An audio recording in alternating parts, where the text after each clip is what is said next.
let's go. Saat Xiaofan berjalan bersama Xiaoning, mereka tiba-tiba dicegat oleh sekelompok orang dari keluarga Zhou yang dipimpin oleh Zuegang, putra sulung keluarga tersebut. Tujuan mereka jelas, mengambil Xiaoning secara paksa. Namun Xiaofan berdiri menghadang, menyatakan bahwa Xiaoning berada di bawah perlindungannya. Juga mencoba mengintimidasi dengan membawa nama besar keluarga Zhou. Namun Xiaofan tak gentar, bahkan menyebut mereka sebagai antek-antek lembah Youming. Ucapan itu memicu kemarahan besar. Zuegang langsung memerintahkan bawahannya untuk menyerang. Tapi semua dengan mudah dikalahkan oleh Xiaofan, membuat Xiaoning terkejut melihat kekuatan sebenarnya yang dimiliki oleh Xiaofan. Tak tinggal diam, Zuegang sendiri turun tangan dan menyerang. Xiaofan menggunakan teknik tingkat tinggi. Namun dengan bantuan Bloody Babi, Xiaofan mampu menahannya, bahkan nyaris menghabisinya untuk mencegah masalah lebih lanjut di kemudian hari. Saat Xiaofan hendak menghabisi Zuegang, Xiaoning mencegahnya. Awalnya Xiaofan mengabaikannya. Namun ketika Xiaoning mengancam tak akan menunjukkan jalan jika Zuegang dibunuh, ia pun mengurungkan niatnya. Meski begitu, Xiaoning menangis dan menilai Xiaofan sebagai sosok yang jahat. Mereka kemudian melanjutkan perjalanan. Setelah kepergian mereka, muncul seorang penatua dari keluarga Zhou yang menemukan Zuegang dalam kondisi ketakutan. Heran dengan apa yang terjadi, penatua itu bersumpah tidak akan membiarkan pelakunya begitu saja. Zhou-san dan Xiaoning akhirnya tiba di kaki Gunung BSD. Dari balik semak-semak, mereka mengamati banyak penjaga di sekitar. Xiaofan pun meminta jalur pintas dan Xiaoning menunjukkannya. Namun sepanjang jalan, Xiaoning hanya terus menangis, membuat Xiaofan merasa heran. Tepat saat mereka hendak masuk ke jalan rahasia tersebut, mereka dihentikan oleh penatua keluarga Zhou yang ternyata memiliki kekuatan di tahap puncak penempaan tulang. Penatua keluarga Zhou, Zhu Yanlong, muncul dengan wajah marah setelah mengetahui kondisi putranya, Zuegang. Xiaofan mengaku sebagai pelaku yang membuat Zuegang seperti itu karena ia mencoba merebut Xiaoning darinya. Tak lama, putra kedua Yanlong, Zueli, muncul dan menyerang Xiaofan. Namun dengan mudah Xiaofan menaklukkannya dan menjadikannya sandera untuk menahan tindakan Yanlong. Xiaoning kembali memohon agar Xiaofan tidak membunuh Zuelian, membuat Xiaofan heran atas sikapnya.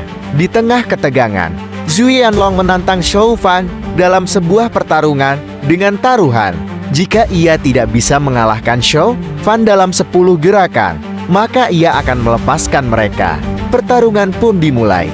Xiaofan menghadapi serangan Yanlong dengan percaya diri, mengeluarkan pusaka bulan sabit dan memanggil Bloody Babi untuk menahan gerak lawan.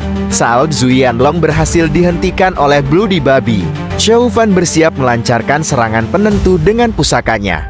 Saat Xiaofan bersiap melancarkan serangan penentu, Zhu Yanlong tiba-tiba mengaktifkan pusaka sihir pertahanan tingkat 2, membuat Xiaofan terkejut. Ia menyadari bahwa di tahap penempaan tulang, kekuatan Bloody Babi tidak efektif melawan perlindungan semacam itu, sehingga hanya pusaka bulan sabit miliknya yang bisa diandalkan.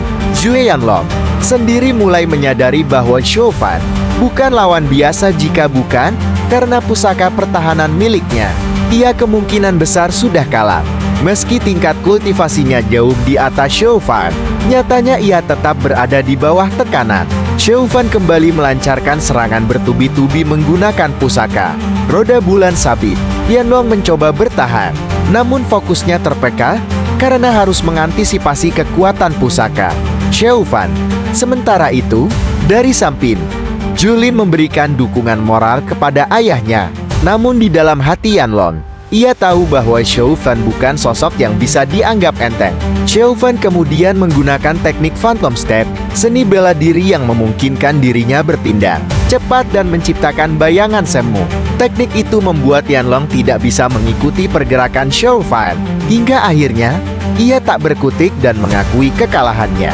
Tubuh Zhu Yanlong tampak bergetar, menandakan betapa berat pengakuan itu baginya.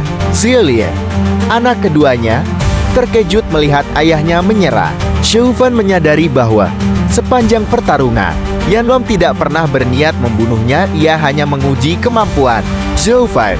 Namun Zhou Fan juga yakin, jika Yanlong benar-benar berniat membunuhnya, ia tidak akan ragu untuk membalas dan mengakhiri pertarungan dengan kematian Yanlong.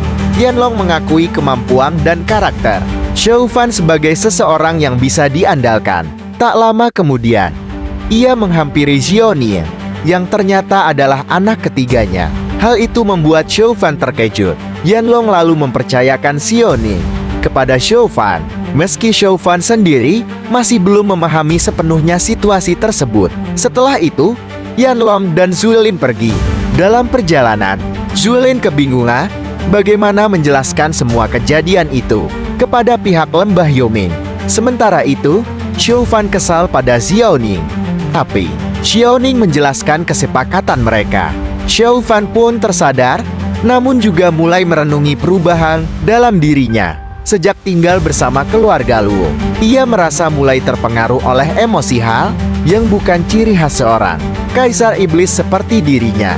Akhirnya, Zhou Fan menyuruh Xiaoning memasuki jalur rahasia lebih dulu. Setelah Zhou Fan menyelesaikan urusannya dan membawa Xiaoning keluar, maka perjanjian itu selesai.